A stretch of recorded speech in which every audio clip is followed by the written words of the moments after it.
What up, what up, what up, my fellow human beings? So, the topic of the day is gonna be what core belief is limiting you the most right now. So for that, we're gonna pick some piles, and I'm like, let's see what deck I want to use for this. Let me see. I think we're gonna go with this one. Okay. Let me take a couple of deep breaths. Can we get 3 piles to see what their most limiting core beliefs is?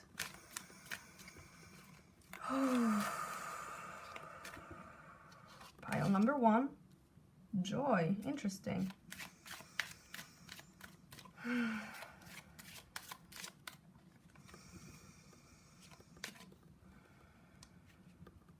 Pile number 2, grounding. And pile number 4, anger. Let's choose some crystals. I mean, this little stone will be, or crystal will be, for pile number 1. Why? Because it feels like joy, so whatever. Yeah, I don't even know if these are, yes, they are on screen. Cool. Grounding, of course. This one, it's about grounding. Okay, I don't know this. I know the name of this one is citrine. This begins with an A, and then anger. This is like a bloodstone, I think, or like a jasper or something like that. This is gonna be the one for anger. Ooh, no. Maybe this one. The thing is that this is like a volcanic rock, and when I thought about anger, the reason I was like, oh, maybe this one is because, you know, I'm thinking of the explosion of a volcano. That feels kind of angry. So we're gonna have that one instead. So take a moment, take a couple of deep breaths. Ask yourself the question, what core belief is limiting me the most? And let yourself be pulled. Do not choose mentally. Let yourself be pulled to one of those cards or one of the crystals. I will be putting the timestamps in the description box, so you can just click ahead when you've chosen your preferred pile.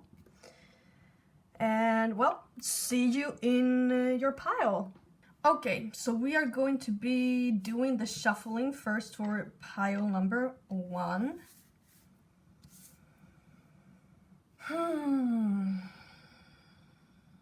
I want one of those. Actually, I think I'm gonna be doing it like this. Not pile by pile, but card or deck by deck. What are the piles a core belief that is most limiting to them? Can we get cards to represent the core beliefs that are limiting these piles the most?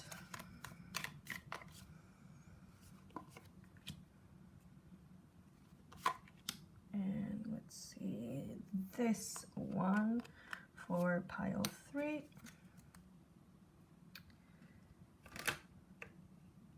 I actually want one of those. Oh, wait. Okay, can we get cards to represent? Yeah, my chair. Can we get piles or cards to represent the core belief that is holding pile number 1, 2, and 3 back the most?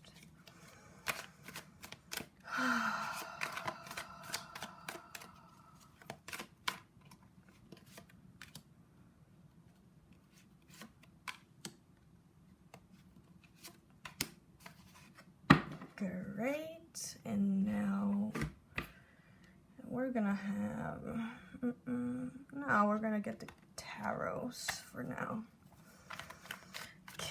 What is the core belief that is limiting the piles the most?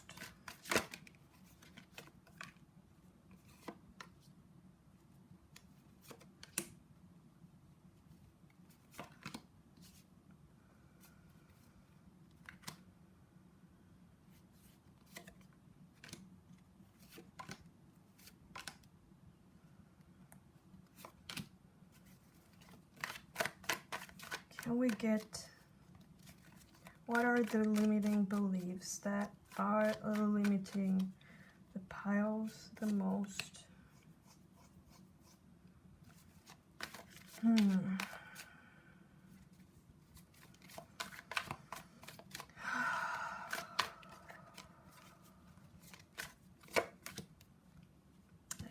let's go here.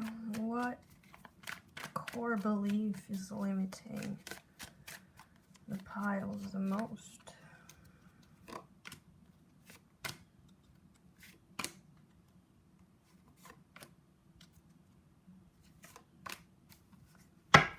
Okay, so we got the piles ready, and we are gonna go ahead and do the readings. Okay. I'm really excited to see this, and I'm so excited to see how these first cards relate, because at first you might be like, yo, what's joy have to do with a limiting fucking belief, right? Well, let's see. And also the wording, sometimes it has to do with something related, but sometimes it's more about the imagery and the symbolism. Okay, you ready? Let's go. What's up, my pile number 1? Okay, so we chose the citrine crystal. I think that's one of the only ones of the names. No, actually no, the names of like another one. So citrine, yeah, this is a really joyful crystal. I remember when I bought it the first time, I was like so energized by it. So let's see how this all relates to your reading. So first card, joy.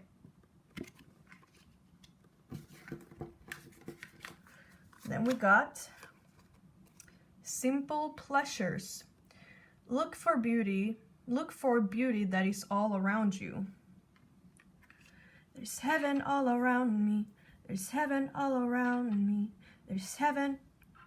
No, I can feel pain, but I can see the stars. Oh fuck, I forgot to read about these. Huh, I usually have to read about them, right? So, for this deck specifically, it's a blind spot deck. Usually the symbolism of the cards don't represent the meaning of them, so that's why you gotta read them. But usually when I read them, it's like, oh, motherfuckers, yeah, I understand the dynamics now. So I'm gonna pause this and I'll be right back. No, actually, I was kidding. We're gonna go through these cards first. Ten of Swords in reverse. Page of Wands.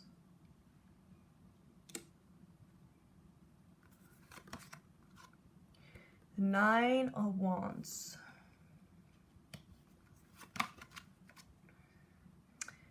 Two of Coins.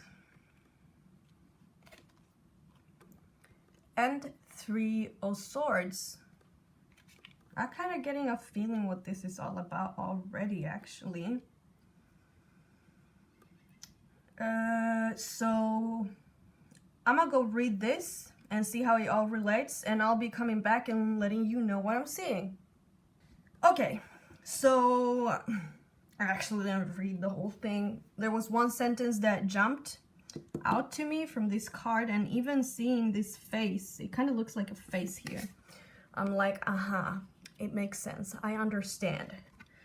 So I'm gonna read to you, I wrote it down, I'm gonna read the sentence that popped out to me while reading that. And well, the card is called Duplicity. I didn't feel the whole dynamic of the explanation of the card, but I think I was meant to read this because this really fit into what I was already seeing prior to reading this. The sentence is this: you're not showing the world what... How did I write this? I didn't write it right. Either way, what you're showing the world is not a true reflection and may be the opposite of what is authentic about you. I'm actually gonna read the actual sentence. What you show the world is not a true reflection and may even be the opposite of what is authentic. Oh, maybe I did write it right. Either way. So the first thing I'm seeing here, okay, let me tell you straight away what the core belief is. Joy, happiness is not available to you. Joy, happiness, and pleasures are not possible for you. And how does this relate to what you're showing out to the world? Well, yes, internally you're feeling fucking miserable. You don't feel happy. You feel as if you have to pretend to be happy outwards, as you have to put on that smiley face. See? Your face outwards. You are having to put a happy face out when in reality you're not feeling happy. In reality, you're feeling burdened. In reality, you're feeling like you have to push. In reality, you're feeling heartbroken. But your true wish, your true desire is actually being able to be, you know, tap into that childlike joy. Wanting to free yourself, wanting to free your expression, because right now what you're doing is that you're not showing your true expression. Maybe you have this belief that you're not allowed to show your true expression outwards. What would happen if you did? Okay, ask yourself this: what would happen if you would show your true expression to the world?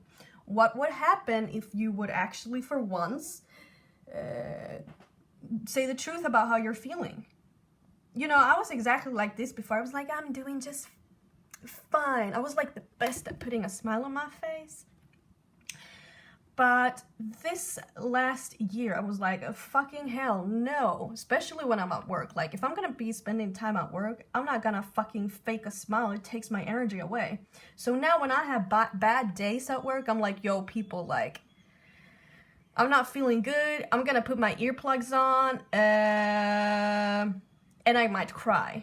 Okay, they're like, cool, okay, we're here for you. And they just leave me alone as much as they can. And back in the days, I would think that saying things like that would cause me trouble, or maybe that I should be ashamed of myself for feeling the way I was feeling. Here's the thing. One of the reasons from which, you know, we've received this limiting belief that joy is not available to us is partially because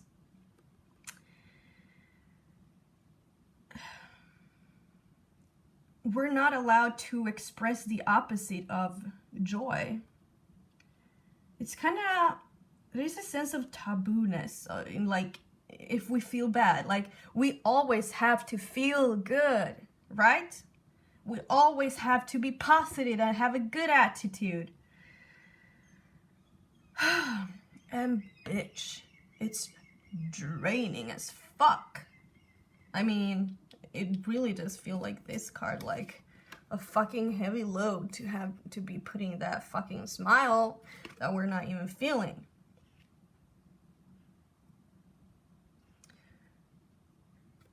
So how the hell is joy gonna be available to us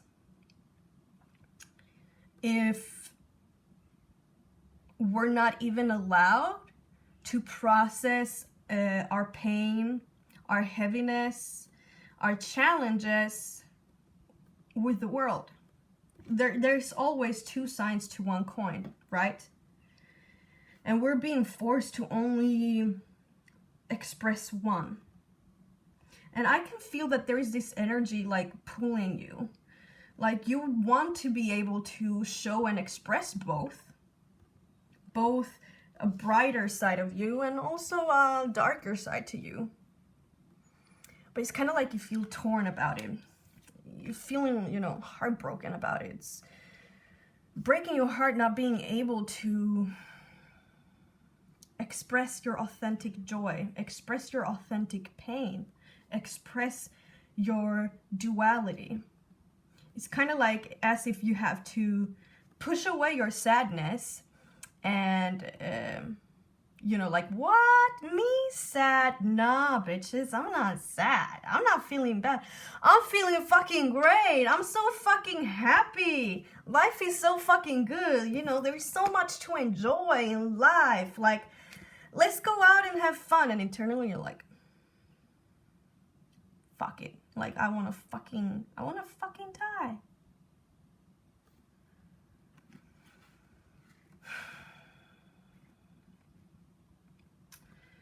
And honestly, the issue here is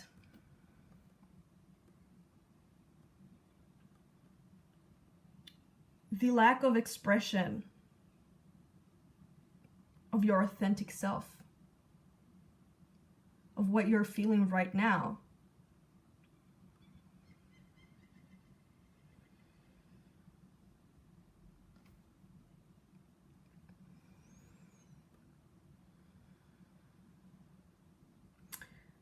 Do you know that if you would actually express what you're truly feeling right now, that would bring you closer to real joy?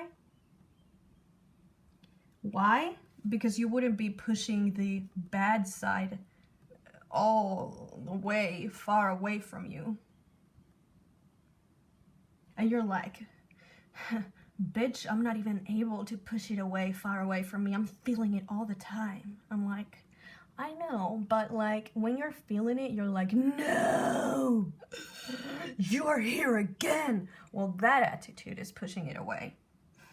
What if you kind of like, welcomed it? Like, okay, I'm feeling fucking heavy. I'm feeling like I'm pushing against the current. I'm feeling like I'm fucking drowning.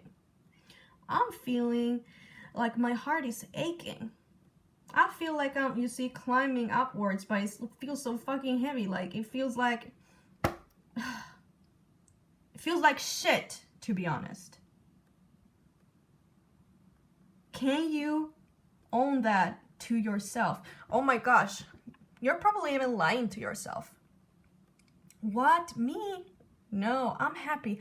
Let's use positive affirmations. I am happy. I am worthy. I am valuable. And here's the thing, you're feeling worse. Why? Because you're pushing your pain away.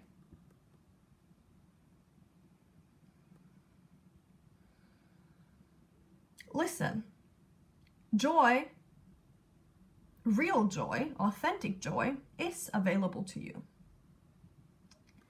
Pleasure, real pleasure, is available to you. Childlike inspiration, enthusiasm, that is also available to you. But what we need to do is to bring those two energies together. Because here's the thing about life. Life is not black or white. Life is not sadness or pain. It's not this or that. It's actually both and. It's black and white. It's joy and sadness. It's this and that.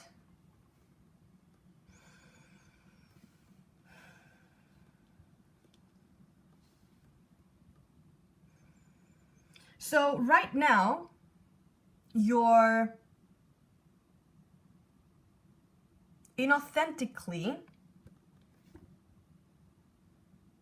choosing or not choosing, protecting yourself from this pain with a facade of joy for yourself and for others.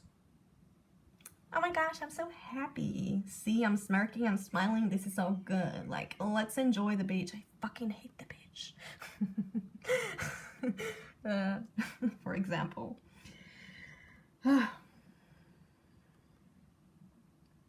So it's time to start owning what we truly feel. Because once you start owning what you're not owning, there will be a balance, you know?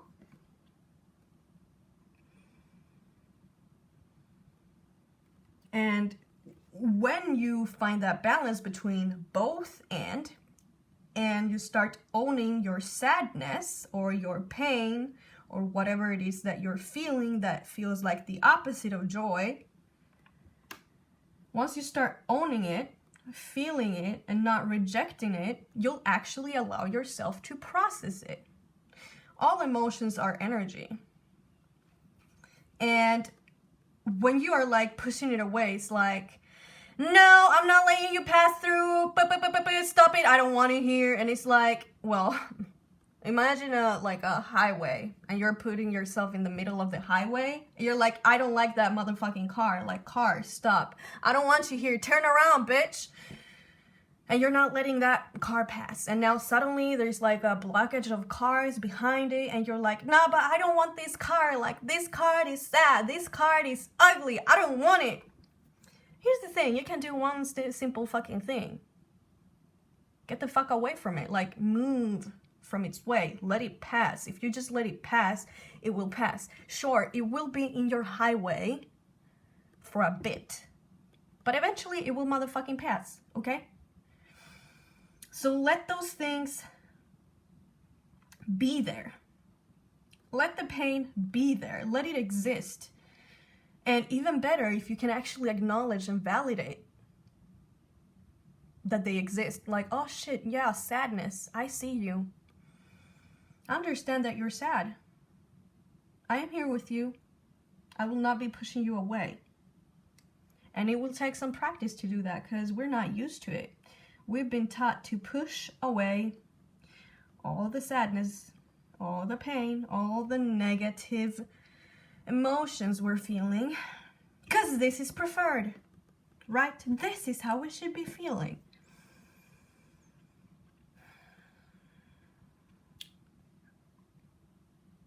But once you start, you know, when you let that car pass, all the other cars in the back are also going to be able to pass, and suddenly there will be like a new flow. And in this new flow, you'll find cars with joy, and you'll feel like, oh shit, see? Now I don't have to pretend that that car I didn't want to. I don't have to pretend that that car is joy, because now joy is actually passing through. And let me tell you, joy will also get off the highway. And an ugly fucking car that feels like sadness to you will pass again too. It's okay, that's the flow of life. What we need to do is to actually get more, comfortable with the variety of emotions that we have. Joy and sadness and anger and fear and whatever. It's not like either or again, right?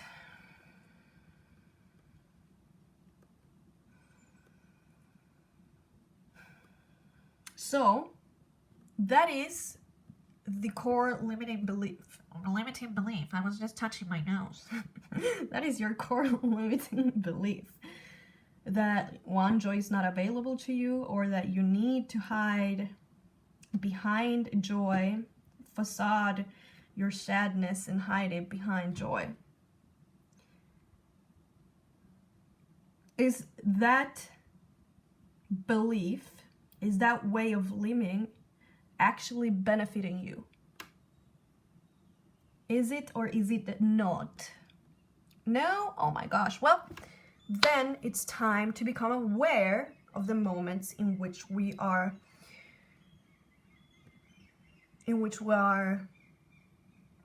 those limiting beliefs are coming up. You know, you're going to work and you're like, fuck, I need to put that smile on my face now. Like, you're going up the stairs, you're about to open the door to your place, to your workplace, and you're like, smile, and then, interesting. See how automatic that behavior can be? Well, start just by noticing them and start letting yourself own what you're actually authentically feeling in that moment. And do it slowly, step by step, okay?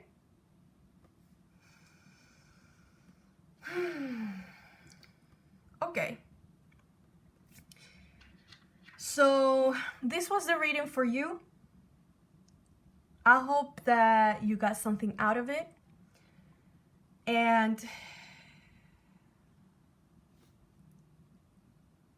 I'm sending you the biggest hugs ever to the parts of you that are feeling this pain and sadness. I want to talk to your sad parts, to your heavy parts. I want to say something to them, okay? You're allowed to exist. You are important. Your feelings matter. And in this space, you're always welcome. Thank you for showing up in this reading and showing us that you exist. It was really valuable to us. Thank you for existing. Thank you, pile number 1. Pile number 2! Let's go! So, I actually think this crystal was called something with like argonite, something like that. It's motherfucking cool. Like, it's like alien rock. So, let's go through your cards, shall we? We have grounding. Then we have... Ooh, look at this card. It's so cool. Open mind. Replace the old cycle with a new exciting one. Wow. This is super cool. I find it cool that I said, alien rock. Kind of looks like an alien planet, alien world, alien something, right? Let's see. There we go. Then we got, fuck you. No, sorry. This card, I'm gonna be reading about it. I'm gonna pause and read about it because, yes, as I said to pile number 1, this deck, the imagery of this deck is not really like talking about the meaning necessarily of the card. And really it's about what it says in the booklet, because that kind of explains the dynamics that we need to become aware of. The imagery is more about like a symbol to help with that dynamic. So we're gonna check these cards first, then I'll be reading about this and I'll be coming back, okay? The motherfucking Ace of Swords. Ooh. Are we feeling this direct energy? See, like cutting through, going into laser eye, shooting something. Grounding. Grounding is like a down energy. Let's see what this is about. Remember, this is about a current limiting belief that is a current belief that is limiting us the most. 7 of Wands.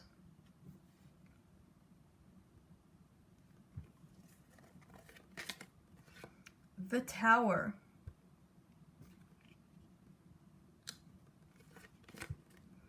Three of Cups.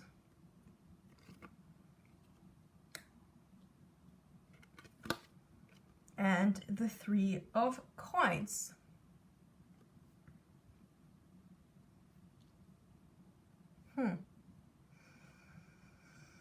Okay. I will be reading about this and I'll be back in a second. Okay, pile number 2. So, remember we talked about this energy. Whatever.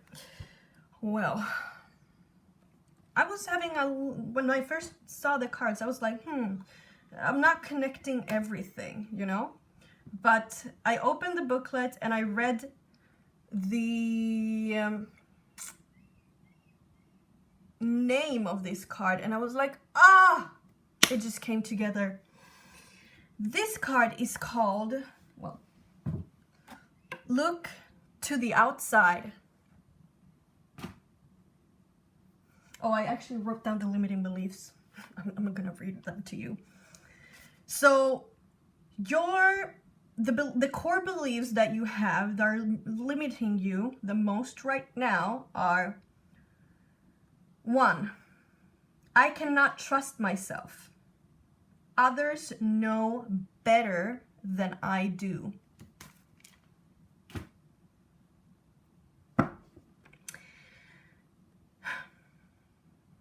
So we are seeing here, especially with this card, you know, like you are looking out, you're looking around in your environment as to get clues. Actually, it's kind of like you have a razor sharp alertness about what's going on around you. Because for you, whatever is happening around you is giving you clues as to how to act, as to how to behave, as to how to speak, as to what is right or wrong. Why? Because you don't have that own sense of what is right for you. There's this sense of like, I don't trust myself to make the right decisions.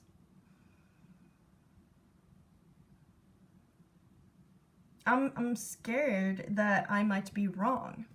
I'm scared that if I might make my own decision and jump to take it, I will get attacked. Something will go wrong. I will get hurt. It's not safe for me to make my own decisions. If I make my own decisions, I will lose connection.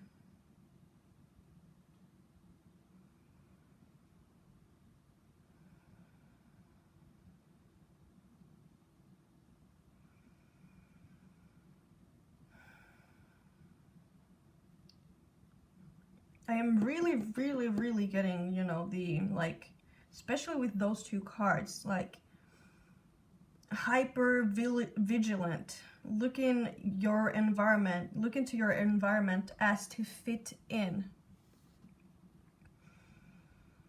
And with this card, I'm getting like lack of boundaries, lack of a sense of self.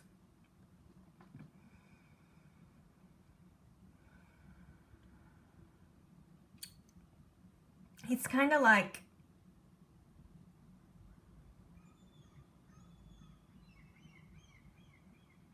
I don't want to say like you've lost your sense of self, because I know that your sense of self, your self is always there. But this limiting belief that you're holding, if this is yourself, then this limiting belief is kind of like a barrier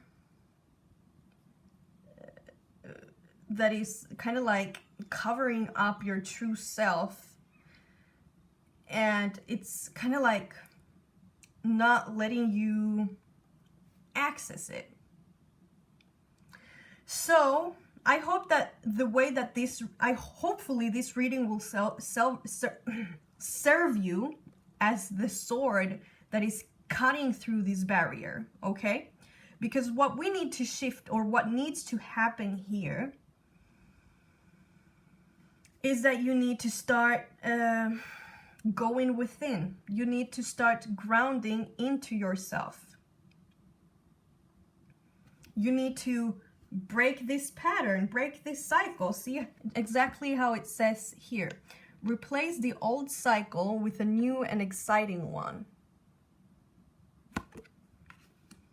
We need to break this circle so that you can actually go inwards, because right now you're not inside, you're on the outside. You're looking for things external to you, right?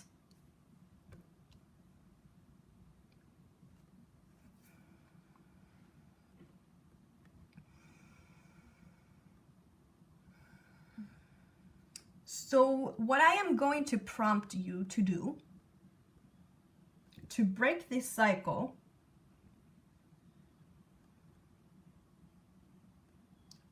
is to actually start noticing when you're looking for the outside for answers.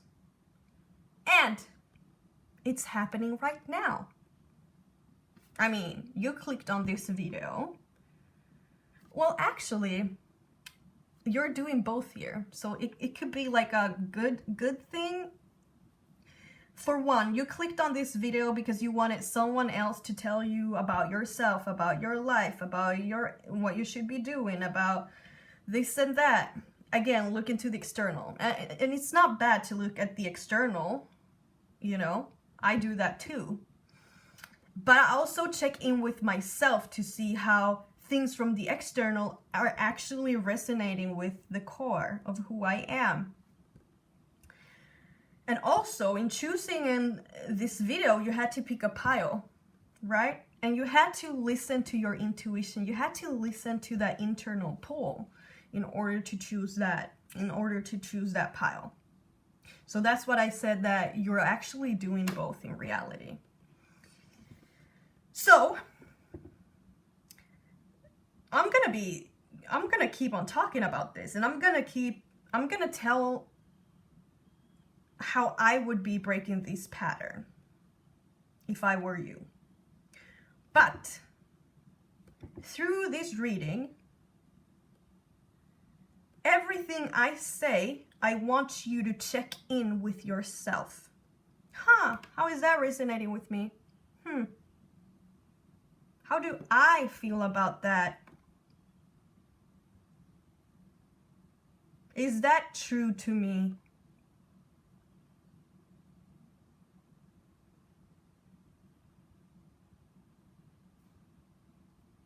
Instead of just taking my word for it, you know?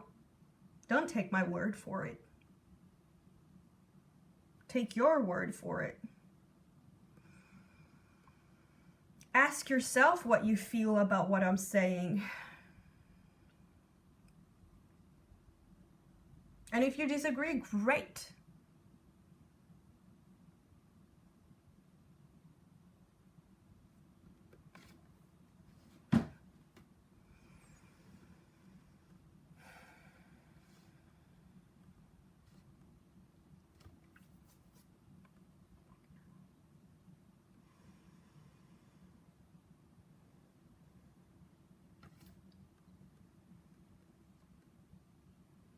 Yeah, I'm looking at these two cards because I'm seeing that again, it's reflecting again the dynamics of kind of like looking to the outside, even to like feed you, looking to the outside to meet your emotional needs, looking to the outside to get nurtured. And let me say one thing about that, that's not wrong. We need others.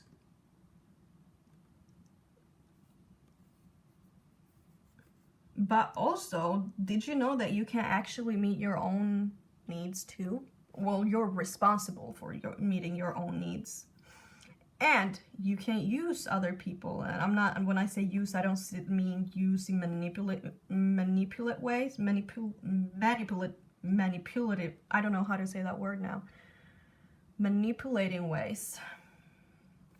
For instance, sometimes I have the need of touch. Please, someone touch me. I don't have anyone to touch me and caress me. Sometimes I touch and caress myself. That's one way of meeting that need. I take a shower and let my skin be stimulated. Stuff like that. But also, sometimes when I'm at my dad's place, I put my head on his lap and take his hand. I'm like, caress me.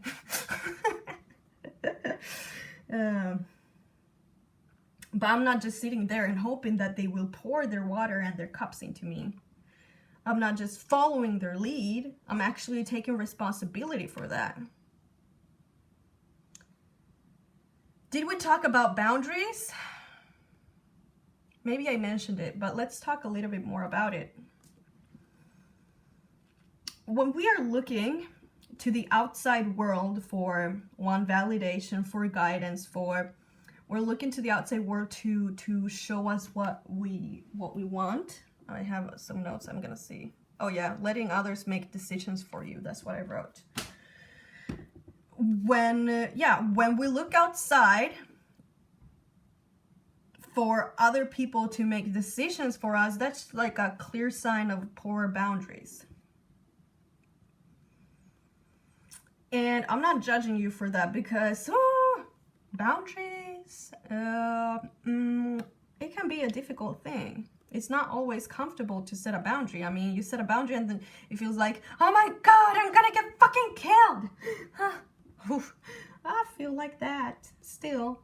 I'll be much better at setting boundaries lately, but like, it has taken some motherfucking practice. It's taking, breaking the cycle. But here's the thing. A lack of boundaries is not always just saying no. Boundaries defines yourself, like you as different from others. And right now, what you're kind of like dissolving your outside boundaries, kind of like you're wanting to not melt into others per se, but you're taking in other people's boundaries as your own and kind of giving yourself up.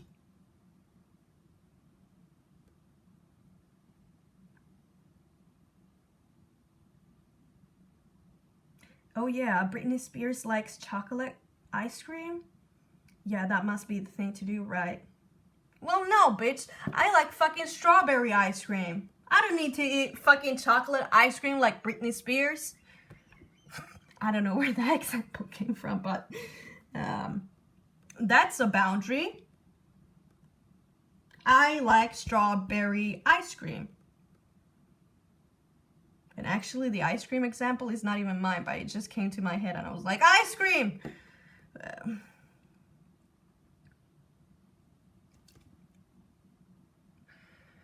Someone might be very happy about a situation and you are kind of disappointed. Instead of saying, oh, yay, this is so good, but internally you're like, fuck, I kind of don't like it. But they must be right because they know better than you, right? Well, that's also a boundary issue because you're not owning yourself. You're kind of giving in to other people's opinions, other people's ways of living, other people's perspectives, other people's emotions, oh fuck that shit. So let's look at these cards too. Card and crystal. And this one, because these have like what needs to happen. You need to ground yourself into yourself. Kind of like spend time with yourself. Start looking inwards. So, say you're going to eat ice cream with a friend, just to take the ice cream example further, And your friend is like, oh my god, pistachio. Pistachio is so good. I'm gonna take pistachio ice cream. So good. And you're like, oh my gosh, yes, pistachio. Well, wait a minute. Why did you just like assume that the pistachio ice cream was the right one for me or that what I wanted? No. Take a second and look at the different ice creams and ground yourself into your own body. Like, instead of staying there, create that moment of awareness, that moment of clarity. Like, right. Boundaries, right. My own sense of self. And take a minute and kind of like, oh, so what kind of ice cream will I eat? We have different options. We have caramel, nah. We have chocolate, maybe, I don't know. We have watermelon. Oh gosh, yeah. I used to love watermelon when I was a kid. Let's try that out. I'm curious to see what I think about watermelon now. Let yourself explore the things that you like. Let yourself explore and come to the conclusion of what feels like you. You don't have to have the answers right away. Especially since you've been looking to the outside world for so long, it will feel difficult and like kind of confusing to be like, what is it that I want? What is it that I like? What is my opinion about this? What are the clothes that I feel comfortable in for reals? You know? It's gonna take some time, but it can also be very fun. Very fun exploration. And there will be times in which you'll be like, you know, if we take the ice cream example again, in which you're like, oh fuck, what is my friend gonna think if I take the watermelon ice cream? Will my friend think I'm fucking stupid? Like, who would take watermelon ice cream, right? Stuff like that, you know. But probably with the, you know, the ice cream example is just like an example to paint the picture. You get it? It could be with, you know, anything else. Say you're in high school. Maybe fashion is really important and you're like, oh my gosh, nobody wears these type of like pants. What are my friends gonna think when I'm not wearing this? High fashion, Kim Kardashian, tight booty jeans or something. I don't want tight pants.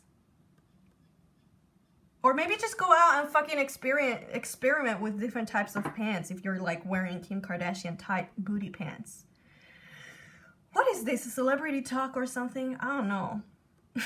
I don't know. I don't know much about celebrities. But either way, you're getting my point. It's time to like, everything you see on the outside, like, what do I think about it?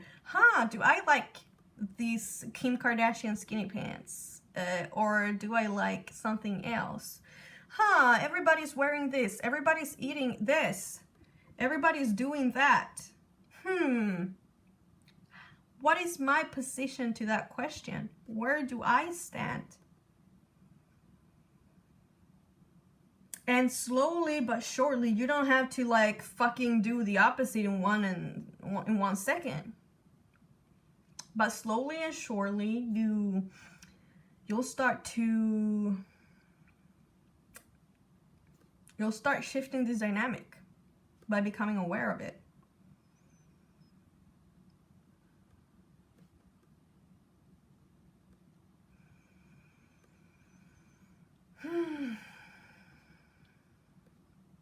So, through this reading, pile number 2,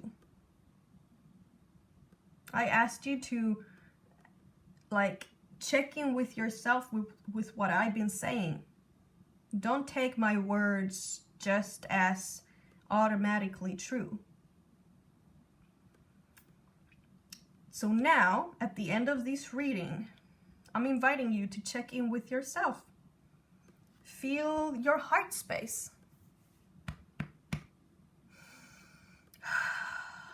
Take a couple of deep breaths.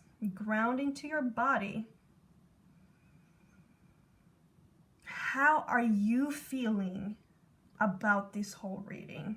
I mean, I thought it was amazing, but for you, it might have sucked. Or maybe it was amazing too. I don't know.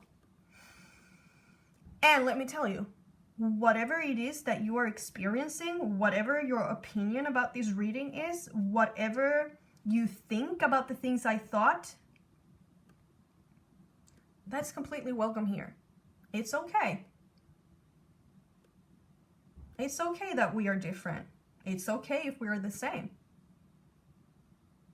I appreciate you being here either way. If you like watermelon ice cream, that's cool. I'm not gonna judge you or attack you for it. We can like different ice creams. We can have different opinions of what pants are hot or not. Okay, pile number 2? Check back in with yourself. And ground. You are an alien. And I'm saying it in the most positive way. You're unique. You're not like everybody else. Find that uniqueness and express it.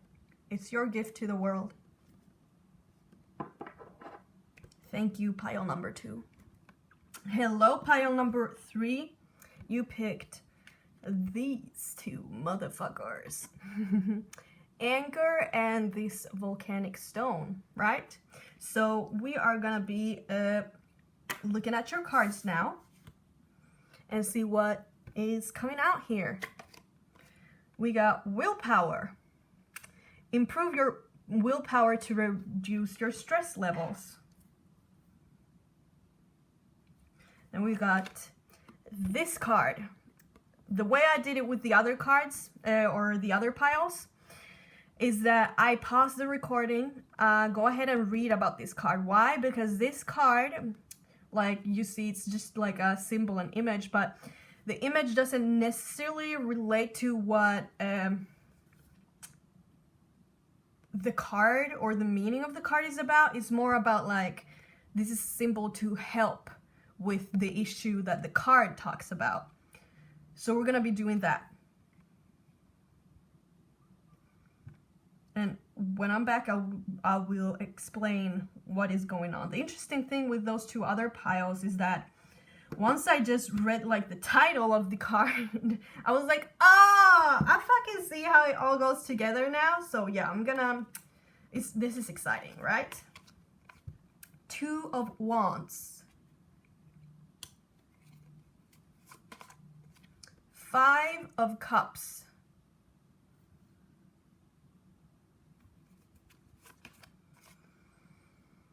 The Hierophant.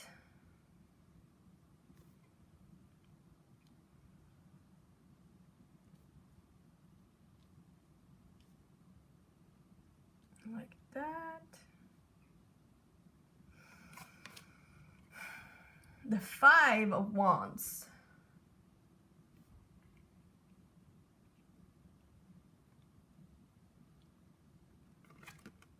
And the King of Wands in reverse. So,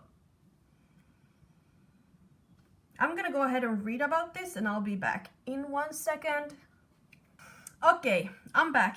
Pile number 3. So, again, it's just like when I read the title, read the first lines, I was like, ah, now I understand. I fucking love it. So this card is called Reactivity. Makes sense, right? Well, I'm gonna explain to you how it makes sense. But first, let's talk about reactivity, okay? When I say reactivity, what I mean, this instantaneous reaction. Oftentimes, those instantaneous reactions come because we're perceiving some sort of threat, we're perceiving some sort of danger, and our nervous system gets activated. We need to fight or flight, right? Fight or flight, right? That was fun. I didn't mean to. So, this stone, I understand now why I was drawn to this stone. So, imagine you're in this little cute island and there is a volcano there. The volcano starts erupting and you perceive danger. You have to react. You have to get the fuck out of there. You have to run. Probably you'll not have to fight the volcano, but you'll have to fucking run. That is an example of a instantaneous reaction, right? Another example I can take from this is, if we use the volcano as a metaphor of, the explosion that happens when you are perceiving a threat in your regular life. It's kind of like something switches off and suddenly you're in the fight mode, just like that volcano. You're like, "Whoa!" Right? So that was just an example for you to understand what I talk about when I say reactivity. So I'm gonna tell you what I'm seeing that your limiting belief is. A limiting core belief that you have is, I am unsafe in this world. I am unsafe in this world.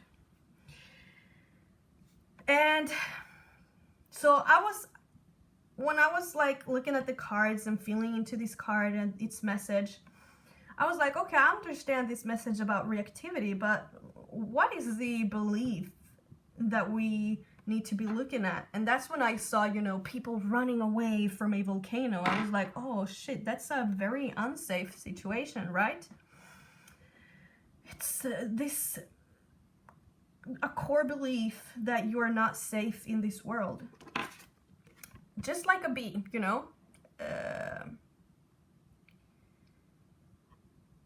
when it's feeling unsafe, threatened, it goes into attack right away. So that's what I'm seeing, that because of this core belief of you feeling unsafe in this world, you have a subconscious, instantaneous reaction to that. Because, if you're unsafe in this world, well, of course you need to protect yourself, right? Obviously.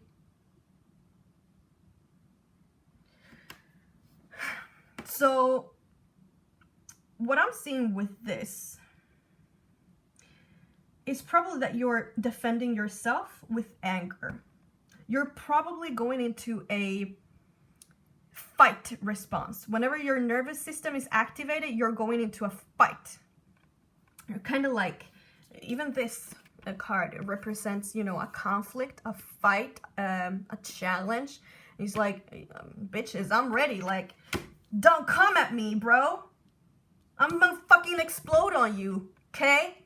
Get the fuck out of my face. So as soon as you perceive a threat, as soon as you perceive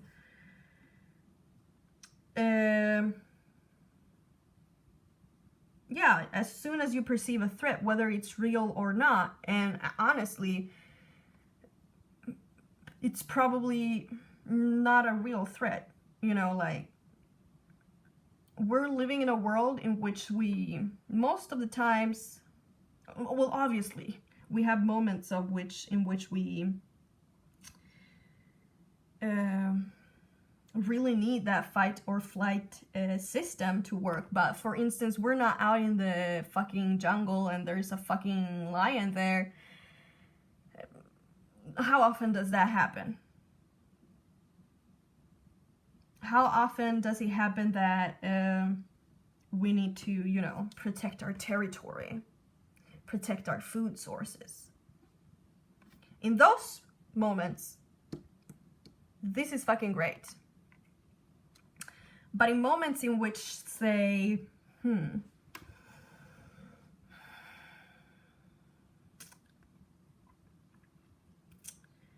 in which your partner has not cooked food for you when you come home from work, and your instant reaction is to go to attack against your partner. Like, there's like, again, like these two combined is like that volcano energy, like a breakthrough and an explosion, like I don't know. So it's like in your head that might be like a threat, you know, like, oh fuck. Oh, let me tell you something about this too. Behind this reactivity, behind this anger, behind this perceived threat is also a vulnerability. That's why, here's the vulnerability: a grief, a sadness, a pain, a fear. And this protection, this anger, this defense mechanism, this volcano eruption is there in order to protect that vulnerability. That's what it's actually defending. So when your partner has not cooked food, when you arrive home, in your mind, you might perceive it as, oh fuck, she doesn't care about me. He doesn't love me anymore. I don't know. I'm having a difficult time putting myself in that position, but either way,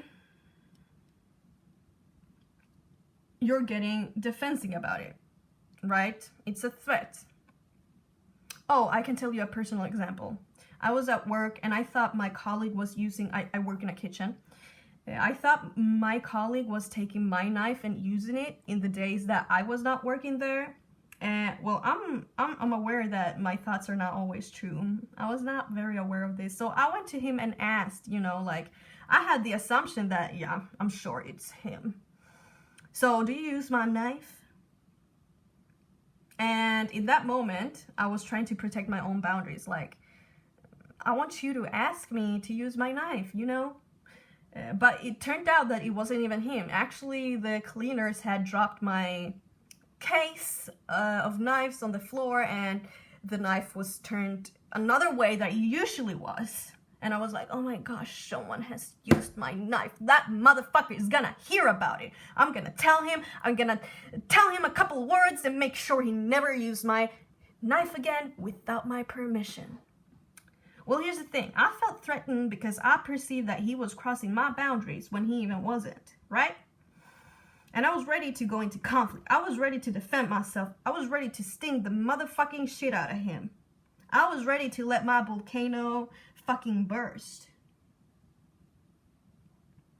But that threat, that wasn't even real. That would be a motherfucking good threat if someone was actually, or that would have been a completely necessary reaction if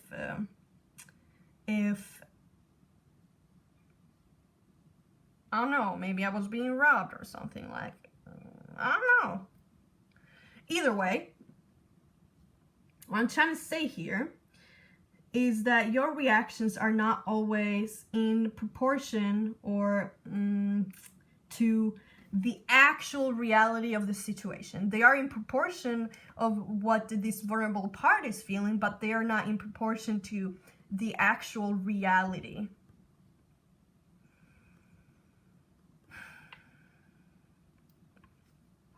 So what this reading is actually calling you to do when it comes to this core belief of unsafety, it's two things. One, I'm gonna say this. Probably in the beginning, you're not gonna be able to just like stop that reactivity from happening. So you're gonna have to be looking at this retroactively, like looking back at it. So, oh shit, something happened. I was reacting. I went mad balls. I went postal on this guy at work. I fucking burst. The anger volcano burst. Cool, interesting. Don't have to judge or make yourself bad for it. There is a reason for it.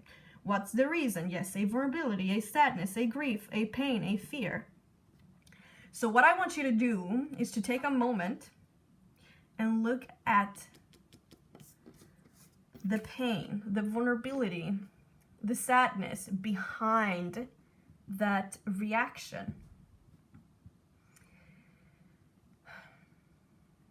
Because internally, you do have a reason to do that. There is, like, internally, subconsciously, you've gone through different experiences which actually made you adopt that belief that you're unsafe in this world. So subconsciously, you're acting out that belief, right? So you need to go and look at the parts of you that are actually holding that belief. And the parts of you that are holding that beliefs are those vulnerable parts. You know, the parts that don't feel like they can fend themselves, that feel that they can't create safety for themselves in this world, that need this angry part to defend themselves. So you need to kind of like take a second, take a step back, retroactively, like, you know, oh shit, you go home after work, after you fucking went postal on that guy, and just spend some time looking internally and looking like, so what was I afraid of happening in this moment? What was I afraid of? What hurt am I trying to protect myself from? So, you know, if you're in like a tribe and someone tries to come and steal your land and your food, the vulnerability that you're protecting yourself from in that moment is from people stealing your food, from having your own people not survive. There is a fear behind that anger. There is a fear behind that reactive response. And the fear is that you are worried about your people not surviving. You're worried about your people starving. So you have lots of people, you have a tribe inside you of different parts. The part that is afraid of this shit, the part that reacts, the part that does whatever, you know? So what parts is this angry reaction, this volcano, trying to protect? Become aware of that. And it's within those parts that you can start exploring, like, okay, so you find this vulnerable part, say. What is making this vulnerable part feel unsafe in the world? Don't make that part wrong. Make it right. Make that part right. Interesting. So, this part feels unsafe in the world because it feels like everything it does will be criticized. So, it's reasonable that this angry part would go to attack every time we're being criticized. Because in this vulnerable part's perspective, that criticism is making us feel unsafe. It's making us feel rejected. It's making us feel like we're alone. And being alone in this world is a threat. It's a threat against our survival. So this angry part is actually trying to subconsciously save your life. But in reality, that criticism is actually not threatening your life. It's just like a subconscious belief that we adopted from childhood. So I want to start seeing what relationship your anger and that vulnerable part has with you, has with each other.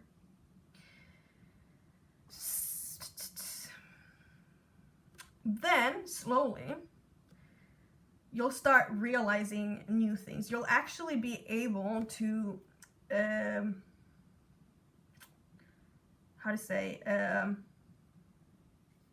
willingly move closer and realize new things about the dynamic between them two. You'll also see the gifts of having those two parts. They have something to offer. They're here for a reason.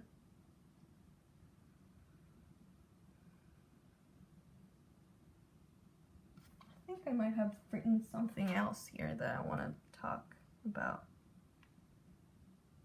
Oh yeah, I'm gonna talk about something else soon, but it wasn't something relating to this. And also what I see that this card is advising or asking is that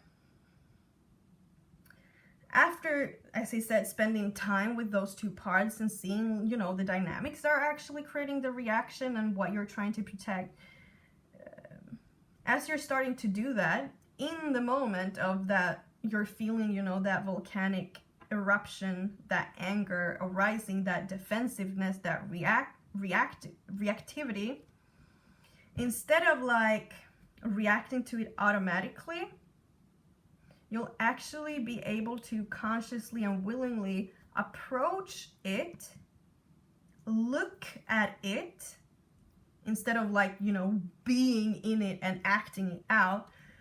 You're gonna be able to look at it in that moment. And by looking at it, not from the inside, but rather from the outside, because that's what you're gonna be doing when you're looking at the dynamics of those two. When you're looking at it from the outside, you're gonna be able to choose, respond rather than react to the event, the situation, to the perceived threat that is happening.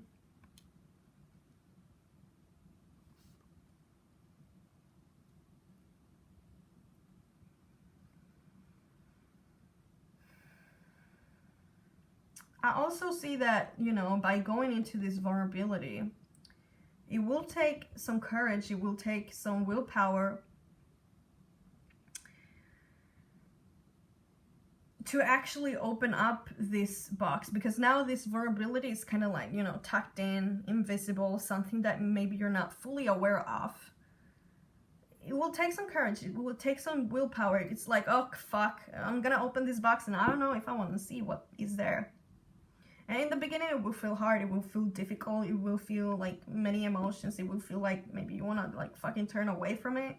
But in the long run, there is a gift in that. There is a gift in this dynamic, and once you become conscious of how it works, you'll understand something new and you'll realize something new.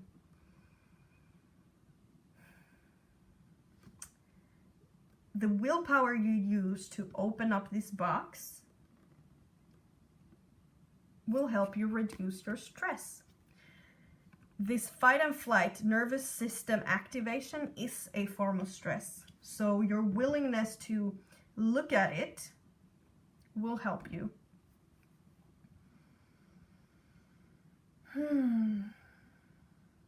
Oh, the thing I wanted to say that I missed to say before when I was talking about your reactivity and anger is that usually when you react to that threat and go volcano on it, your reaction is actually making that situation bigger than it was originally. Like in the beginning it was like this teeny tiny bit, but your energy, your reaction that you're adding to it, it's actually making it bigger. You're actually making it a bigger problem, and it's gonna be more difficult to solve it because you're just adding layers of issues to it by your reactivity. So, as advice, look into it.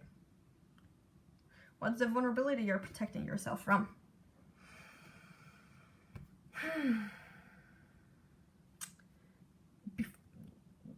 Before we end this reading,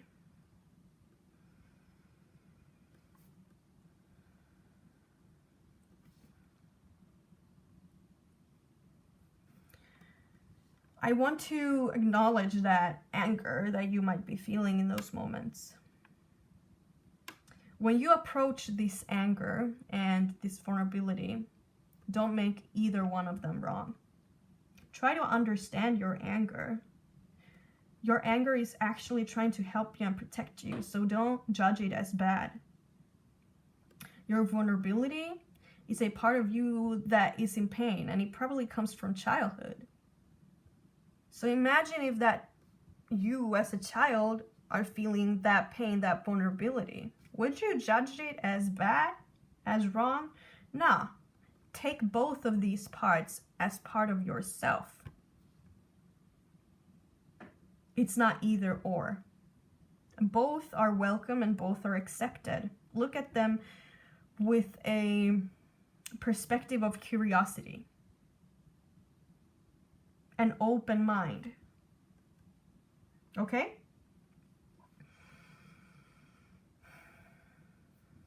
Thank you, pile number 3. I hope that this reading brought some insight, something to you, for you. Thank you for being here.